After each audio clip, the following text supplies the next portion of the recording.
Well, let's get started. Good morning or good afternoon, everyone, depending on where you are. And thank you for joining us today. We are recording this webinar, and an email with a link to the recording and a link to download the slides will be sent to every attendee. Also, you can enter questions into the viewer panel, and we will try to answer as many of those questions as we can at the end of the discussion. And we will send an email with answers to all of the questions that we receive, including the ones that we're not able to get to. If you've joined us, it's because you are aware that the final 48 CFR rule was published in the Federal Register last Wednesday, September 10th, and that it will be in force on November 10th, which is 55 days from today. And our objective today is to unpack the rule, to describe its key elements, to describe difference between the proposed rule and the final rule, explain the rollout and how and when you're going to be affected, and to talk a little bit about what you should be doing now. My name is Stuart Itkin. I am the CRO and the Chief Security Evangelist at FutureFeed. Much of my career is centered on supply chain and vendor risk management and regulatory compliance. I formerly served as a member of the CMMC Standards Working Group and participated in the establishment of the CMMC accreditation body, which is now the Cyber AB. I'm a founding board member of MSPs for the Protection of Critical Infrastructure and a director of the CMMC Industry Standards Council. FutureFeed is the leading cyber GRC platform for the defense industrial base. Like TurboTax, but for CMMC, FutureFeed guides organizations through the entire CMMC journey, from defining scope and addressing NIST 800-171 requirements to managing security controls, policies, and assets, to assessment readiness, and ultimately to maintain continuous compliance. And joining me today are Eric Crusius and Tom Tollerton. Eric? Stuart, appreciate being here with you today, and to Tom also. My name is Eric Crusius. I'm a partner at the law firm of Hunton, Kurth. I chair the government contracts practice there, and have been involved in the GovCon cybersecurity space for the last 15 years or so. It is funny, like many years ago when I first did presentations on this, it was very difficult to fill an hour.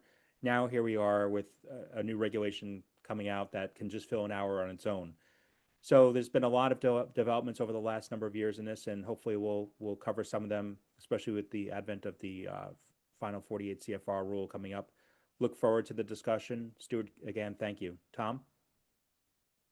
Yep, definitely appreciate it. And Stuart, I think we have some slides. I can't see the slides. I'm not sure if they're up just yet, but just a heads up. But as far as introduction goes, thank you again. I do appreciate being here. I'm Tom Tollerton. I'm with Forvis Mazars, a principal or partner in the firm, lead our CMMC practice. We were the 6th authorized C3PAO back under the Joint Surveillance Rule, and then reauthorized here earlier this year.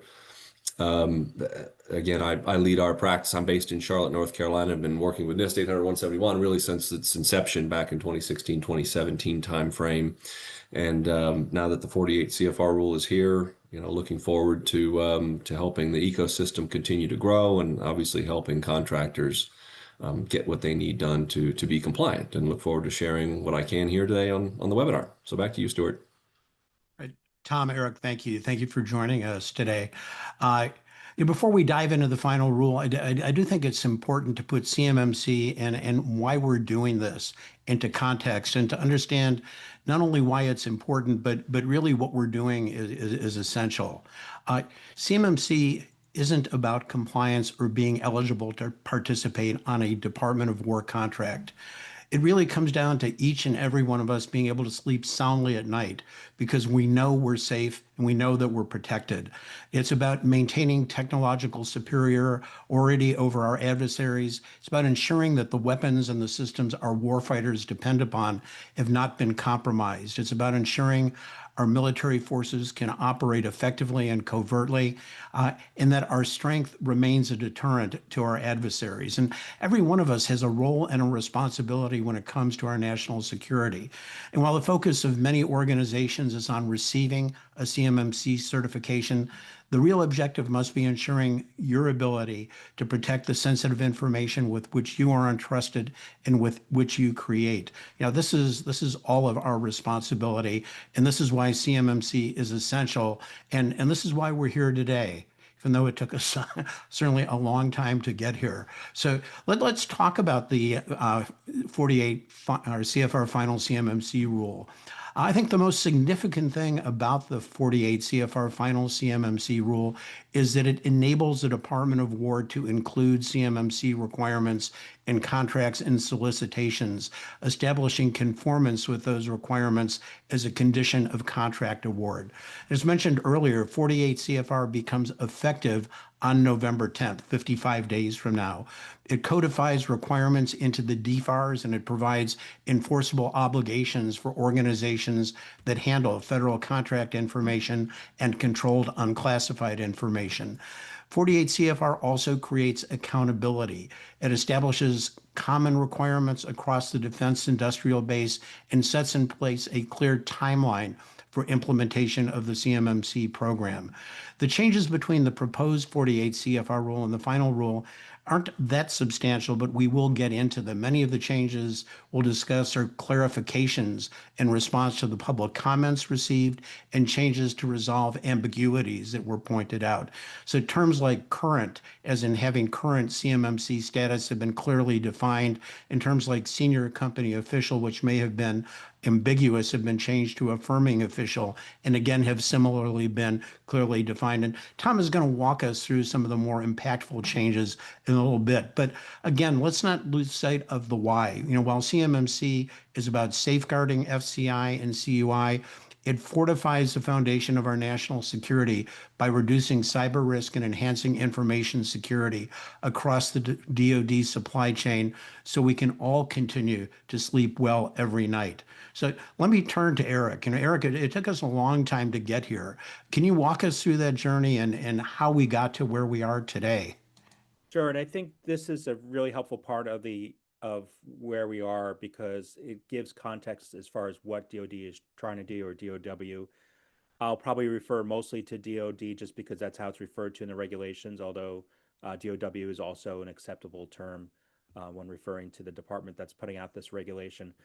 And, it started a number of years ago with the advent of DFARS 252, 204, 7012, which required a self-assessment of the cybersecurity standards under NIST 800-171. And it trusted contractors to essentially say, okay, we're taking on this contract, we have controlled unclassified information, and we're going to comply with the cybersecurity standards in this clause. That clause also had a number of other things, which I'll talk about. But even in the early stages of this clause being released, DoD was well aware that contractors as a whole were not complying with the security controls in this clause, NIST 800-171. And I went to a few meetings at various DoD facilities, and they were talking about how they're going to do something different because this is not working. And that's why they landed on CMMC. Because CMMC was taking a while as an intermediary step, they released DFARS 252, 204, 70, 19, and 20, which required companies to go on to the supplier performance risk system and say how many of those controls they're compliant with. And there is a psychological difference between the two, right? You have a clause like the 7012 clause. It's in your contract. It's one of dozens and dozens of clauses in your contract. You're probably complying with it, you think, and you move on. Whereas this new clause required companies to actually go through the 110 controls that were required in 7012 and disclose to the government how many of those controls they're compliant with. And it also just creates, as we'll talk about a little bit later, kind of a little bit of a hook for under the False Claims Act for the Department of Defense and Department of Justice to kind of get rid of or go seek contractors who are not being upfront about their cybersecurity standards compliance. So, and then we of course moved to this stage here, which is the Cybersecurity Maturity Model Certification Program, CMMC, which requires a third-party assessment. So we went from a self-assessment, we trust you, then to tell us what your score is, now to a third party needs to come in and verify that you are compliant with these standards. And that's how we've landed on CMMC. And if we go to the next slide, we'll see kind of that 7012 clause a little bit more. One thing to keep in mind about that clause is an update is coming for that clause. The Department of Defense, Department of War are editing that clause. I imagine they will kind of make some terminology a little bit smoother, because right now they refer to covered defense information. We could see it change to control unclassified information. They need to insert the standard under NIST 800-172 for certain contracts. There are a few things like that that they're doing. I expect that they're doing with that clause. They haven't publicly disclosed exactly what they're doing. The text has not been released yet. But the current version of the clause, defines CUI, says it's the kind of information that's in the CUI registry. Technically, it's defining control covered defense information, but it treats them similarly. It requires compliance with NIST 800-171. As you can see here, if there is a cybersecurity incident, it has to be reported within 72 hours, and there has to be cooperation with DoD if there is an investigation.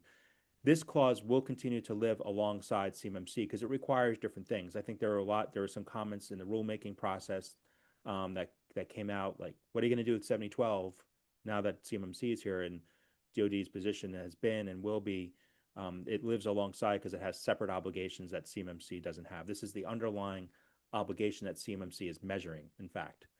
So they serve very different functions.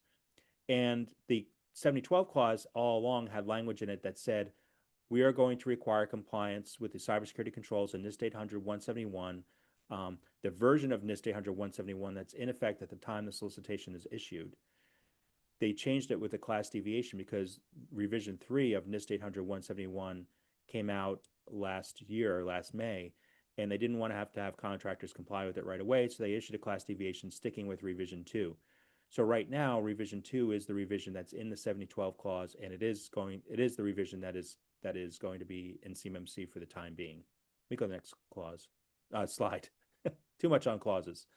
And then we have the 7019, 7020 clauses, which I told you about earlier, which requires a company to go into the supplier performance risk system, SPRS, and enter the score. DoD has done audits of these scores and found largely that they're not correct. But it is important, if I don't say anything else today, if you don't remember anything else today that I say, that the score be as accurate as possible to your knowledge. So if you have had an audit or you think the score is wrong, change the score in SPRS. It's better to have a score that's low and correct than a score that's high and incorrect. DOJ has been taking a very close look at companies that have scores that are incorrect. So it's really, really important that they're up to date. Go to the next slide. So then, of course, we started with, I'm not going to belabor this too much, but I think it's very helpful background to see where we are and why we're here and what it means. We started with CMMC 1.0, and that was DFARS 252, 204, 7021, the previous version of it now, we could say. That was issued as a final interim rule. There was a 5-tiered model. Each of the 5 tiers, if you remember, required a third-party assessment, including the first level, the first tier, which was the cybersecurity controls under FAR 52-201-25. And there were also some DoD-specific controls that were required that had not been required of companies before. And there was no programmatic rule that talked about how the CMMC-AB would function. There was only the clause, if you remember, itself was very short and referred back to a model that was published, CMMC model. So there were some similarities. So we have 3 tiers now. There were 5 before the old level 3, which is now the current level 2, did require a third-party certification. So that has not changed. But it was largely redone with CMMC 2.0. We can go to that slide now as we talk about the present day. This was announced November 2021. As it says here, levels 2 and 4 were eliminated. DoD just saw them as way stations anyway. Level 1 is no longer a third-party certification. It's now a self-certification. They took out all the specific DoD controls. So the first 2 levels would just be existing requirements. Level 3 would have new requirements, which are a subset of NIST 800-172. But very few companies, as Tom will show you, I think, later, are going to be subject to the 3rd level there. And then there's 2 sets of rulemaking that were announced, 32 CFR, which rolls out the program, and 48 CFR, which rolls out the rulemaking. Of course, we had that 32 CFR rule launched late last year. Go next slide, Stuart. And then I think this is very helpful information to show the different levels and what they actually do. as we currently are. Level 1 is the 15 controls in FAR 52204-21, and that is federal contract information. DoD's position is that pretty much every contractor has federal contract information, so you do have to have a system that has those controls in it. And if you look at the statistics about how many companies they think are in the defense industrial base and how many are subject to level 1, it's everybody is subject to at least level 1 under CMMC. Then you look at level 2, as I mentioned, it's the 110 controls in NIST 800-171 if you have controlled unclassified information. Then level 3 doesn't cover an existing requirement. It's instead 24 controls under NIST 800-172. Again, it's higher level CUI. If you look at the memos that DoD has put out about this, they talk about kind of CUI where if compromise could harm a number of different programs at the same time, or has really strategic information, new information, maybe that's not known to our adversaries very well. That's a judgment call that they'll make when the solicitations are issued. But and Stuart, go to the next slide. But the biggest emphasis point is for levels 1 and 2, CMMC is just measuring an existing requirement. So we have 2 sets of rulemaking, of course, that came out. The 32 CFR rule came out in December of 2024. That established the entire program. It created the framework. It memorialized what the cyber accreditation body is doing, talked about the ethics responsibilities of the parties involved, talked about the roles and responsibilities of the different folks who are in the ecosystem itself, talked about the certification process and what that would look like. So really the meat of the CMMC program was in that rule. But of course, it just exists there in the CFR. There's no way to put it into a contract technically. So there needs to be a DFARS rule that puts it into a contract. That's under 48 CFR. And that's the rule that was released just last week and is now effective November 10th, 2025, which means that the CMMC clause can start going into contracts on November 10th, or I should say solicitations at least, on November 10th, 2025, and of course on renewals of contracts thereafter as well. But this is the clause that will go into contracts that the Department of War is issuing, and the rule itself talks to kind of the rollout of that and the contractor obligations, as it says on the slide, during the rollout process.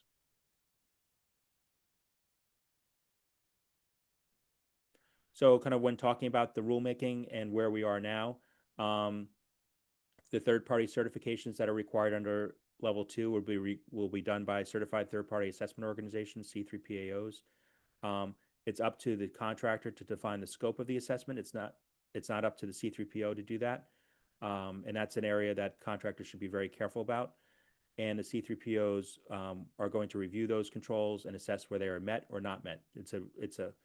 It's black and white. Has it been met or not met? And if you have a C3PO assessment done, there's 3 options for that. You're either approved unconditionally, and it's good for 3 years. There's a conditional approval if a certain amount of controls are met and you have plans of actions and milestones for the remaining controls, although certain controls can't be POAM'd, or not approved. The vast majority of companies that go through the process do get approved, but there are companies that have fallen short.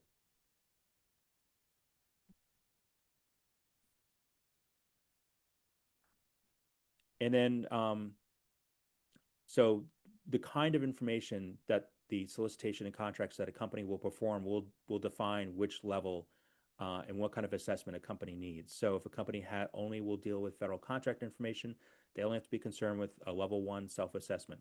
I do caution that level 1 self-assessments are not weekend projects. They are not uncomplicated. Companies should take the time and energy to really go through each of the controls, document the controls, verify the controls of those 15 controls, and create a paper record of them.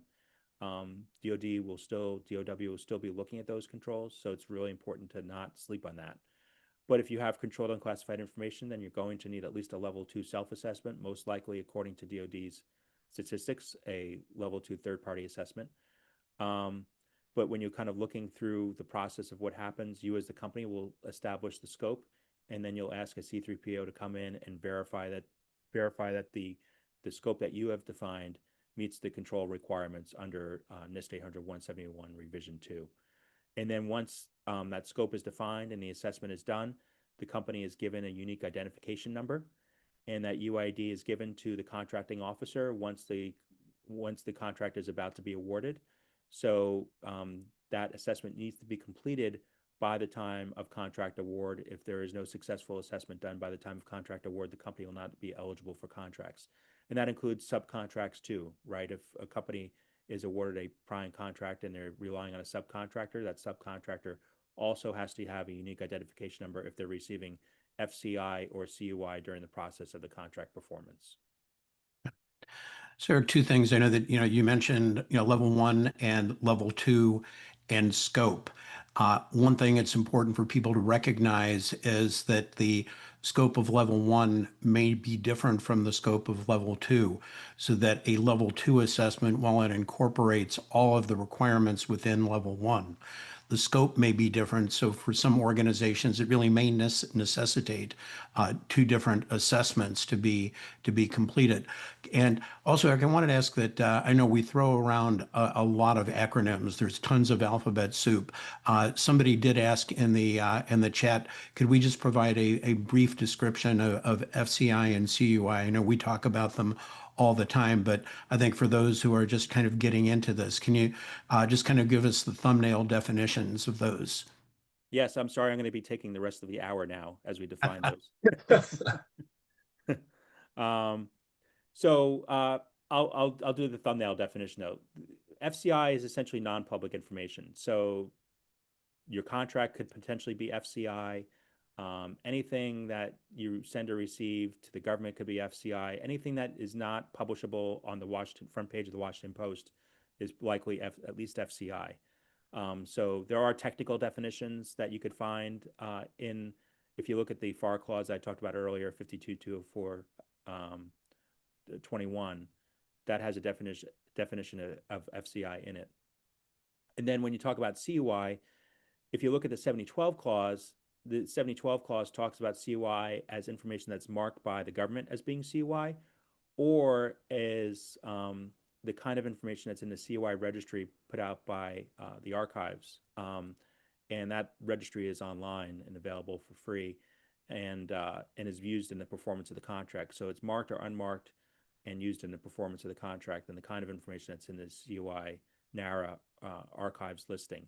Now, the CMMC definition of CUI is a little bit different, but the output is the same. And they refer back to a definition in the CFR. But you really want to work with your contracting officer or look at your current contracts now to try to think about whether it's CUI or not. Are you getting things that are labeled as CUI? Of course, those labels are not always accurate. We're hearing tons of stories of folks in the Department of Defense or War kind of overmarking information. Maybe there's a signature block in the email, right, that just labels everything as CUI. And it's up to the contractor then to kind of go back to the government and say, hey, we don't think this is CUI, because even if you have a system that's capable of holding this information, you really want to minimize the amount of information you have to put in that system, and it minimizes your risk, and it minimizes what you have to do if there's a cybersecurity incident involving that information. Great question, Stuart, though. Good. And again, I know there are entire conferences on the topic of CUI. What I will include in the email that we send out, there are some great references. Jim Gopal has written, I think it is 3 books on CUI and helping people understand CUI and FCI, and I will include the references to that. So let's kind of move on and talk a little bit then about kind of where we are and what are some of the specifics within the in the final rule. So Tom, let me hand this over to you. Yeah, absolutely. Appreciate it, Stuart. And I'll kind of highlight some things that Eric may not have talked about just a second ago. I think we know the nature and the impetus for CMMC as we've talked it through. The scope is around, the focus is really around that CUI, that level 2, if you will, for assessment, that sensitive information. But I'll highlight on this slide the ecosystem concept, and Eric touched on it a little bit, but we talked about the C3PAO community. Third-party assessments is the requirement. I think one of the concerns that we need to bring up now that the 48 CFR rule is published and we're going to start seeing the CMMC clause in contracts is really the bottleneck in the assessment ecosystem for these third-party assessments where they're required. Now, I think DoD is trying to implement an approach to kind of roll this out over time and into certain contracts. So it won't be all contracts all at once have the CMMC clause in it, necessitating panic in the DIB. But as of today, there are only 81 authorized C3PAOs that are able to go out and do these third-party assessments that will soon be required.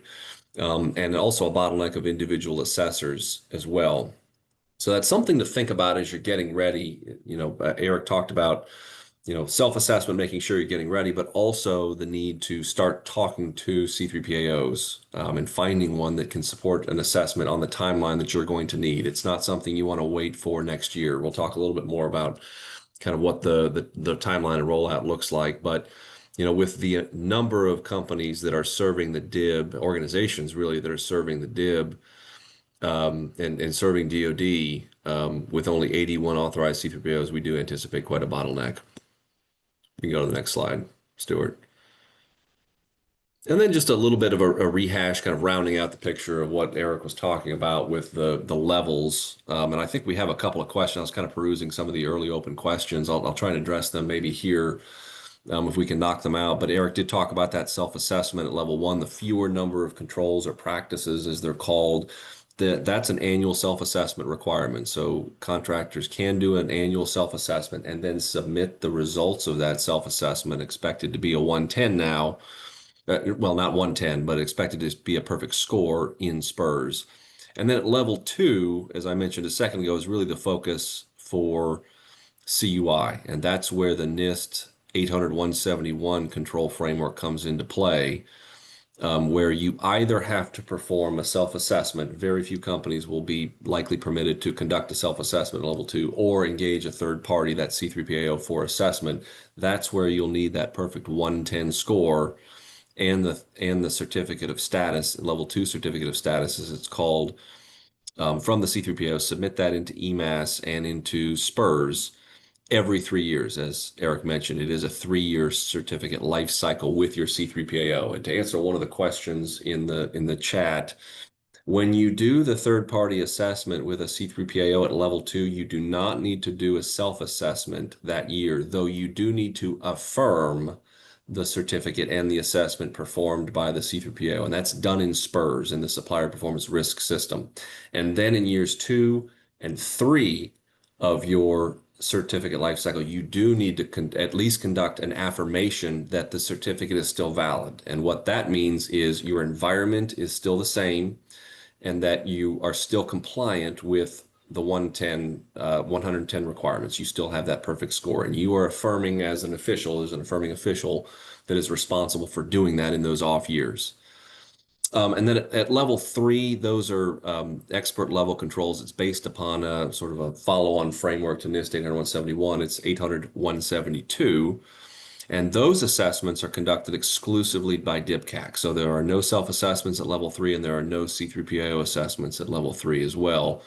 But you do need to have a level 2 assessment with a C3PAO completed in advance of a level 3. So and we're still kind of waiting for some more clarity around level 3 and what's expected. We do have a little bit of a picture I'll talk about in a second, the number of companies that will likely have to go through that. That was posted in the 48 rule, but it's a fairly small percentage of the overall DIB. Special projects and programs, highly sensitive information would be at level 3. We can go to the next slide, Stuart. So a little bit on the rollout timeline. We did have a picture in the 32 CFR rule that came out late last year of what the rollout structure would look like. It was a 4-phased program, and each phase was separated by 12 months. What we have now with the 48 CFR rule is we know exactly when these 4 phases are going to kick off. And so the phase 1 is the initial implementation, which now begins 60 days after the publication of the 48 CFR rule, and that will be on November the 10th. It will be effective as a rule that will kickstart this 4-phase process. But effectively, this is where we will start to see contracting officers inserting CMMC clauses into solicitations and RFPs. And to answer another question in the chat, going to knock it out. Do you have to have your certificate or your perfect score before bidding or before winning? being awarded a contract, and it is before being awarded a contract. So it's important to make sure that in order to win work, you've got to have that done, and it can take some time to get there. So now's the time to do it, but you don't have to have it to propose, to answer that question. But effectively, the phase one is very similar to where we're at with the 7012 clause in that a self-assessment is still permitted during this first year, this first 12 months, the phase one implementation. So you don't have to have a C3PAO certificate of status or third-party assessment in order to be awarded contracts in phase one. The difference between where we are now with the 7012 clause is that you do have to have that perfect score. You have to get to a 110. You can implement POAMs, as Eric mentioned, for some controls and only for a period of time. But ultimately, you cannot leave those POAMs open. You've got to close those within 180 days. And so there is the potential for winning work and being awarded work during the phase one with a conditional certificate via self-assessment. And then phase two, we'll start another 12 month cadence, if you will, where essentially the C3PAO assessments will be required. There are some exemptions, some potentials for extensions, if you will, but we don't anticipate a ton. I think there was a comment, Eric, you probably read it and are familiar with it, but I think there was a comment in the rule that very limited expectation for extensions. And phase three starts 12 months after that. So 12 months, that would be, where are we at now? We're at November 10th, 2026. 2027, where we'll start to see the level 3 certificates required for level 3 contractors. And then by phase 4, that is where DoD 12 months after phase 3 will start, all contracts are expected to have level 2 at least where it's appropriate, where CUI is. The full rollout will effectively be complete. We'll start to see all contracts have that. And Stuart, I think on the next slide, you're going to dig into that a little bit further. Before we Yeah, move let on, me double click on that. Just one comment before maybe you jump in. I know, Tom, you clarified that having a certification is a contract of award that you can bid without having the certification. However, we need to recognize the role that prime contractors are going to play in this, and to be able to reduce their risk, many are going to require that subcontractors have a certification at the time of bid to reduce their risk, that everybody will be certified at the time of award. And we've seen organizations recently, HII put out a note to all of its suppliers indicating they expected them to be certified ahead of any formal requirement. Seen a similar note from Lockheed Martin.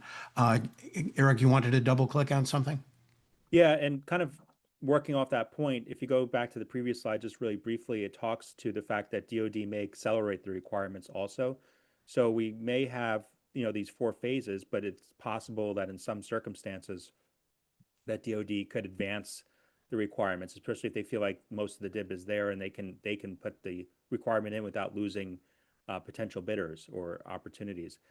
And just kind of to the point, there was a little bit of confusion in the final rule, I thought, the way it was written, because the rule is it's required before award, meaning you have time while your proposal is being evaluated to get certified if you need to. I wouldn't necessarily play that game, but that is a potential timeline thing you could do.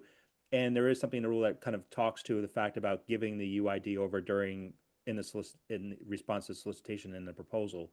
That shouldn't be a requirement. It should only be required upon award. So if you do get in a circumstance where the contracting officer is asking for it in the solicitation, that could be a pre-award protest opportunity there, if they're not willing to budge on that issue. Yeah, no, exactly. So let me double click a little bit on what Tom shared on the timeline. Let me start with the last column, which is program office approval. One thing that should be clear is that not every solicitation or contract will include CMMC requirements through phases 1, 2, and 3. It's the program office that is going to determine which contracts will include CMMC requirements. And presumably this is to ensure that demand for assessment services and support aligns with availability of those services. And to Eric's point, DoD does have the option of accelerating this timeline at any point. The challenge is that you won't know whether a contract will require CMMC until the solicitation is published. And given that it can take 12 to 18 months to prepare for and achieve certification, waiting to find out whether CMMC will be required really isn't an option. I mean, starting with phase 4 in 2028, all DoD solicitations and contracts and all exercise of an option will require a current CMMC status. And let me just kind of take a little bit more detailed look at phase 1, starting on November 10th. Selected solicitations, not every solicitation will include CMMC requirements. How are they going to be selected? DoD hasn't told us when we have asked. Presumably, it is on the criticality of the information or the nature of the contract. You can expect things that may relate to building those things that fly through the air or go boom are likely to require requirements, but again, no direction has been given.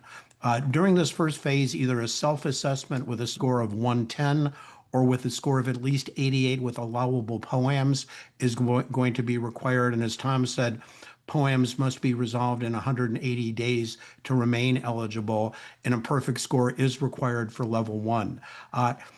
Also during phase 1, the program office has some discretion. And so that they can require a level 2 self-assessment. For level 1, they may require that there is actually a C3PAO assessment for certain contracts at that point in time. For phase 2 starts in 2026. It requires a C3PAO level 2 assessment, again, for all applicable contracts, those that include the clauses. And again, the program office can optionally require a DIBCAC conditional or final certification for level 3 contract award. Level 3, which starts in 2027, adds mandatory DIBCAC final or conditional certification requirements for applicable level 3 contracts and C3PAO assessments to exercise an option period for a level 2 contract. And then, as we said, in November of 2028, phase 4 goes into effect. And so it is fully implementing the CMMC program for all contracts and solicitations. At that point, you won't need to guess whether your contract is going to have CMMC. It will have CMMC as of that point in time. And again, let me emphasize Eric's point, that DoD can move this forward and choose to accelerate this timeline if they so choose. And Tom, one of the changes we saw in the final rule is the estimate of the number of companies that is affected. Yeah, essentially what we saw is DoD attempt to, rather than look at the number of companies that are being assessed, they attempted to sort of look at the number of what they call information systems or environments, if you will, that would need to be assessed. Sort of thinking about not only just one company that might need one assessment, there might be one company or one organization that needs multiple assessments or has multiple third-party service providers. Subcontractors, if you will. And so there was this table is directly from that 48 CFR rule, and we see a fairly significantly increased number from what was in the 32 CFR rule by estimate. And this is by certificate of information system versus by organization. This again is DoD's efforts to estimate. We don't know exactly what this will look like, but this is a projection for year 4. This is not right out of the gate. But if you think about level 2, which I think is where most of the attention is, as Stuart sort of indicated there previously on the previous slide, level 2 certificate with a C3PAO is 118,000 information systems or environments, if you will. And then, as I alluded to earlier, the level 2 self-assessment is a much smaller fraction of that at 6,700, but total entities, total information systems is 337,000, 338,000 entities, which is much higher than the company projections in the 32 CFR rule. I don't know, Stuart or Eric, if you have any additional comment on that, but that's a pretty significant number, even in year 4, when we think about what the ecosystem is going to look like over the next several years. Yeah, it was an increase at level 2 of about 30,000 systems from the original estimate. So yeah, certainly a significant increase. And I Yeah, think and that just emphasizes the point about how important it is to kind of get in line to get assessed, because you just don't know when you will be needing an assessment. And there's a lot of companies, a lot of systems out there that will need to be assessed. 339,000. There are currently 80 something C3PAOs out there capable of doing the assessments. Don't have to be great in math to know that that math is very difficult if you need a quick assessment, and it'll get more difficult as time goes on. I can tell you, as a C3PO that's worked with a number of large entities, there are several that have different environments. Just kind of depends upon business structure. There may be different business divisions. There may be different projects, programs within the same organization that need a separate certificate of status. So we'll do half a dozen assessments, frankly, for the same organization, but just different environments. But just real quickly, another just kind of continuing that thought perspective from a C3PO. What are we seeing? Stuart talked about earlier. Larger primes are already starting to push this requirement down. They are sending out letters. They are asking for their subcontractors to get compliant, demonstrate their 110 score, and/or that they are working with a C3PAO to get the level 2 certificate of status, because the primes want to make sure that if they're going to bid on contracts, that they can rely on their supply chain to support them. We've already talked about the C3PAO bottleneck at 81. DoD is responsible for conducting assessments of those C3PAOs, and then the Cyber AB, the accreditation body, is responsible for authorizing them to move forward to conduct assessments. And that there are processes behind that can take some time. So we'll continue to see probably a slower rollout of C3PAOs over the next year at least. One comment I often think about is these early assessments are fairly successful, because the companies and organizations that we've been dealing with have wanted to be early movers, and they've been planning ahead, and they've been preparing and working with good consultants to get ready. What are the assessment results going to look like next year when it's a scramble for a lot of my dog's barking over here, but what's it going to look like at that point when companies are kind of forced to move into it? We'll start to see contractors that struggle with getting fully compliant and getting their certificates. And then one thing I wanted to comment on, a recent development, is the creation of the C3PO Advisory Council, which is comprised of executives of authorized C3PAOs. I was appointed the vice chair of that.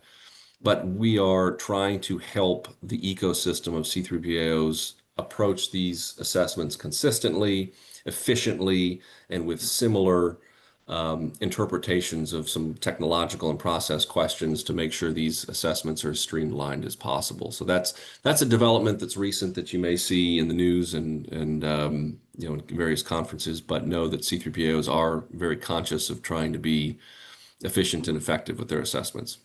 Right. And Tom, just to be cognizant, we've got about 15 minutes left, so I know we have some other things to cover. Yep, I'll highlight just kind of some more of the things in the 48 CFR rules specifically.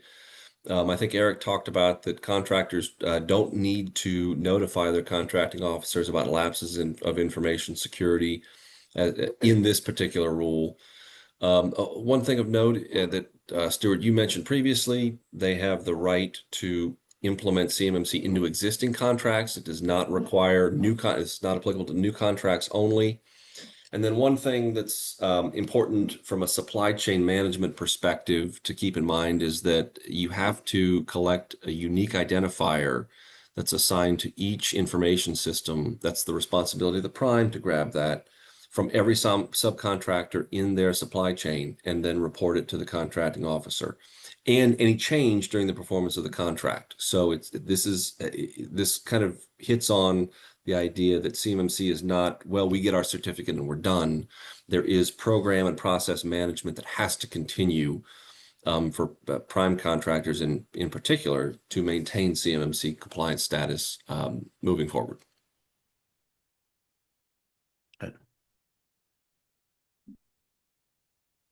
So there's one very crucial requirement that appeared in the proposed rule, and it's been clarified and it's carried forward in the final rule. And it's a requirement to maintain continuous compliance. And let me start with a couple of definitions that we'll find in the rule. The final rule defines current status. And again, this was one of the questions that came up. Current status means the assessment result is within a valid time window. So it's 1 year for level 1, 3 years for level 2, or 3, and it's 180 days if it's a conditional award. There have been no compliance that additionally current status means there have been no compliance changes, and there is a valid annual affirmation of continuous compliance in SPRS. Again, that's an important add. Definition of affirming official, this replaces senior company official in the proposed rule. It's defined as the designated official responsible for affirmations of continuous compliance. So just to point out a few things, if we look at section 204-7503 of the final rule, it's the highlighted in the right column. It says contracting officers shall check SPRS and not award a contract, task order, or delivery order to an offeror that does not have a current CMMC status posted in SPRS at the CMMC level required by the solicitation or hire for each CMMC UID provided by the offeror. And Section C of this applies the same requirements to the exercise of an option period. And again, if we look at the definition of current status, it requires a valid affirmation of continuous compliance. So while the highlighted paragraph under 204-7502 on the left established that CMMC certification is a condition of award or to exercise an option period, 204-7503, that second column, establishes that the requirement isn't about being compliant at a point in time. The requirement is to maintain compliance continuously, and an affirmation of continuous compliance is required. And that's where the affirming official comes in. He or she is the one making the affirmation, is the one that becomes personally liable. And one tool the government has to enforce this, so if you are the affirming official, be aware of this, is the False Claims Act. So again, if you are that affirming official and you don't look good in an orange jumpsuit, I urge you to take this obligation very seriously. And Eric, what's been the government's posture with respect to the False Claims Act? I mean, they've used it quite aggressively. As you can see on this slide here, great segue, Stuart, impressive. They announced the Civil Cyber Fraud Initiative in October 2021 that talked to the fact that they were going to look closely at companies that were certifying compliance with cybersecurity standards and government contracts. That has netted out a number of cases under the False Claims Act. There's some recent ones in the millions and millions of dollars. And the thing about the False Claims Act is, it's the scary part, of course, is the treble damages. So the government says your damage, your contract was $80 million and treble damages, that's $240 million. And the per invoice kind of penalty of about $20,000 that happens. So you think about all the invoices involved that are sent out under the alleged false pretenses. That's all very scary. But the thing about the False Claims Act that's really difficult is being a part of it as it's going on, being a company subject to it, and stopping what you're doing, replying to investigative requirements, being involved in a case, depositions, documents, all those things, all the things that take a company off of its mission, really make the False Claims Act kind of a very dangerous and very sharp tool that the government can use. Not even the end game, because very few False Claims Act cases actually go to trial, very few. It's the kind of the process that is really damaging to a company. And then you have a memo that John Tenaglia from the Department of Defense issued in June 2022 that talked about how important cybersecurity compliance was for the defense industrial base and how contracting officers should check to make sure that the companies that they're doing business with are compliant with their cybersecurity standards that are required in their contracts. So we go to the next slide. And this is all netted out, of course, into a case that you've probably may have heard about called involving a company called Morse Corp, small business. They agreed to pay $4.6 million. And why? Let's go to the next slide. And you'll see that the things that they're accused of are fairly common things that are happening in the defense industrial base right now. For instance, they had data hosted in the cloud by a company that was not compliant with FedRAMP, right? So there is a requirement that if you have things in the cloud, of course, CUI in the cloud, it has to be compliant with FedRAMP, and that did not happen here. So it's really important to look at those cloud service providers, see if they're compliant. Next slide. I think this one on this next slide is really a common thing that we see within the defense industrial base. And because there are a number of different things that Morse did, one of the things, and I'm still seeing the FedRAMP slide, Stuart, I'm not sure if you've moved on, I haven't. But the implementation of NIST 800-171. So if you look at companies and you look at the supplier performance risk system scores, the vast majority of companies are not complying fully with NIST 800-171, or at least don't have POAMs to resolve the outstanding controls that are not compliant. And here, we had a company that got in trouble for not being compliant with NIST 800-171, a very common thing. So it's really important, if you can't be compliant with NIST 800-171, to at least have plans of actions and milestones in place with some end dates that will indicate compliance in the future. It'll make this allegation much more difficult for the Department of Justice to prove or allege. So really important to get square with NIST 800-171. DoD's stance is that this has been a contract requirement for a number of years now, so there's no reason not to be compliant, but at the very least have POAMs in place for those unresolved controls. Next slide. And I think this one is a little bit of a nitpicky one. I don't think that this would have been alone stood as a case or a false claim. This company had a system security plan in multiple documents. They really want it in one document. And that's what the press release from DOJ talked about. And these are, as it says in the slide, these are all allegations, right? This was a settlement. The company did not admit to any of the allegations, but these are the allegations that were in the complaint. So have a system security plan. Let's go to the next slide. And then finally, this is something that we talked about a little bit earlier, but just as Stuart likes to say, and I love the term, to double click on it. And it's the wrong SPRS score, the wrong SPRS score. If you know your score is accurate, it's really important to report that accurate score. So in this instance, in January 2021, Morse had submitted a score of 104. Morse had a third-party review and found out the score is actually a negative 142. And this is an allegation, of course. Morse did not change the score until much later, and in fact didn't change the score until 3 months after it was served with a subpoena about the score.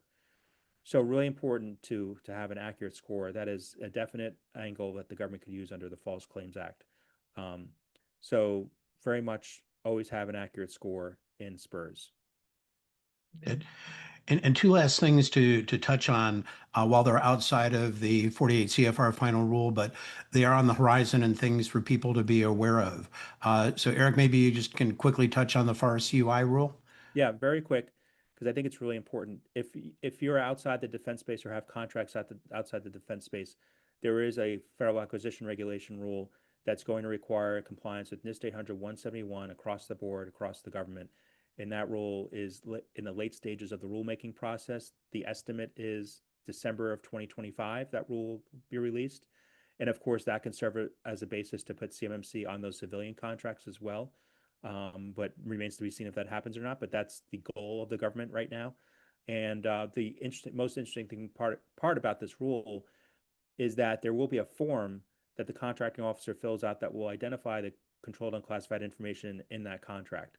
So that could be a very helpful stage in kind of defining CUI. Right now, it's a little bit difficult to define the CUI. I'm sure most folks who are listening in have had that issue and will continue to have that issue, but this rule may actually make that a little bit easier. We're expecting that again, government's own estimate, December 2025. We'll see if they stick to it or not, but the proposed rule has been out there for a while now. Right. I'll pass it off to Tom to talk about NIST. Very good. Yeah, because I was going to say that, and we talked earlier how Rev 3 of 800-171 is actually the current release, but Rev 2 is the one that is defined by the 32 CFR Part 170. But Tom, what about Rev 3? Yeah, Rev 3 has significant changes to it. So some clarifications, but there are a number of new controls that have been implemented that contractors will have to start to think of. Right now, as you mentioned, Rev 2, focus on Rev 2, but be thinking about Rev 3 and take a look at it and what's required. There are organization defined parameters that are permitted. So there's a lot more thinking that has to go into Rev 3. By DoD's estimate, the latest we're hearing from the PMO is probably late 2026. I think that's an aggressive timeline, frankly, to implement it, but that's my speculation. They do want to continue to charge forward to it, but Rev 3 will ultimately be the requirement. So keep that in mind as well. And And I think that's a good reason. I'm sorry, Stuart. yeah, I'm sorry, Eric. Oh, I think that's a good reason, when you're thinking about getting assessed and what you're working towards, it may be a good idea to get assessed prior to it switching over to Rev 3 if you're working towards Rev 2, because that Rev 2, the expectation is that Rev 2 assessment will still be good for 3 years even after Rev 3 comes out. So you buy yourself a few more years of living in the Rev 2 world before you have to go to Rev 3. Right. There are substantially more assessment objectives in Rev 3 that one needs to be able to have scored as met. So, so absolutely. And I think December 20 or of 2026 is a bit aggressive. I know FedRAMP took over 3 years to transition from Rev 4 to Rev 5 of 853. So we will see what happens, but it is certainly something to be aware of and stay tuned as developments emerge. So I know we covered a lot of information. I'm sure there are a number of questions. We've got a number in the panel. I said we will be sending an email to all attending with a copy of today's slides and a link to the replay of the webinar. We're going to try to get to the questions. Those that we don't, we will include an email in. But before we get to questions, I do want to make everyone aware of an opportunity to learn more about CMMC and to hear directly from Katie Arrington, from Stacy Bostjanek, Buddy Dees, all with the Department of War, Matt Travis, who is the CEO of the Cyber AB. We were asked to, to mention CS5. This is the official conference of the Cyber AB. It will be held at National Harbor in October on the 16th and 17th, and you can see the link in which to register at www.cs5global.org, and they have provided us with a coupon code to offer to those that have attended the webinar. So let's try to get to a couple of the questions that are here. And let's see, Tom, I think you may have answered this first one. If we have a C3 PAO perform a level 2 assessment, do we still need to perform a self-assessment? No, that's only in the off years do you need to conduct it, just for the affirmation reason. Already. And let's see, I think this one we've answered, looking at when I wake up on November 10th, what is going to be different? Will everyone require the certification starting that day? So hopefully we clarified that, and to indicate that it won't be everyone. The bad news is you won't know which ones until the actual solicitation comes out, so that you do need to focus on being prepared. And the point that if it takes 12 to 18 months to get ready, certainly you're not going to have enough time if you learn that you're going to need to satisfy this requirement at the time that you see the solicitation. Let's see. And while Stuart's looking, I'll just emphasize, feel free to connect with any of us on LinkedIn. We're always posting information about these things as they come out. Right. Right, and I have included our 3 emails. You'll see that in the deck as well. Do feel free to reach out to any of us with questions that you may have as well. We certainly, all feel ourselves as resources to the defense industrial base, and again, feel very strongly about the need for organizations to be able to certainly support the mission of CMMC.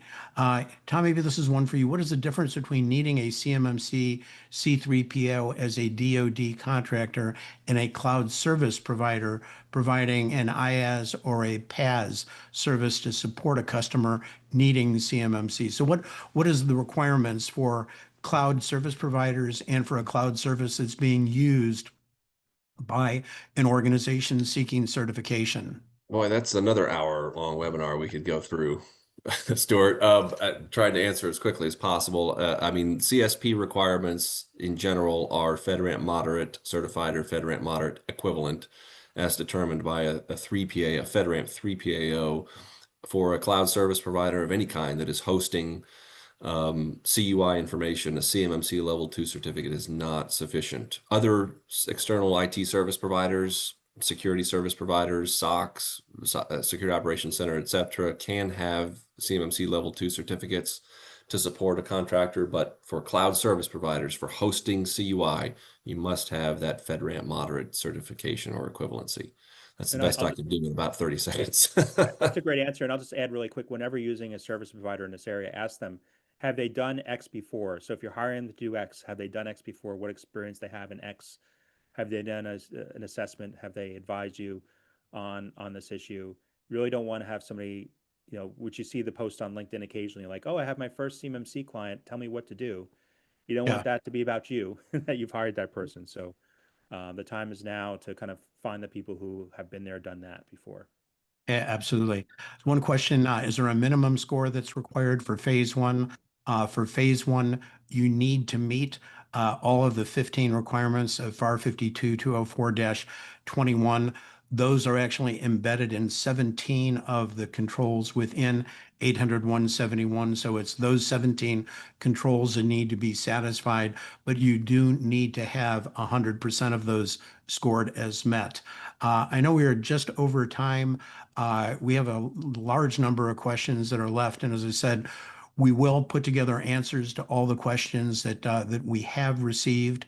Again, we will be sending out an email with the replay link as well as a copy of the slides today. I want to thank everybody who's joined us today. And again, to keep this in perspective, while this is about being eligible for your government contracts, this is really about all of us being able to sleep soundly every single night. So, Eric, Tom, thank you for joining us today, and thank you to everybody who's joined us today for this session.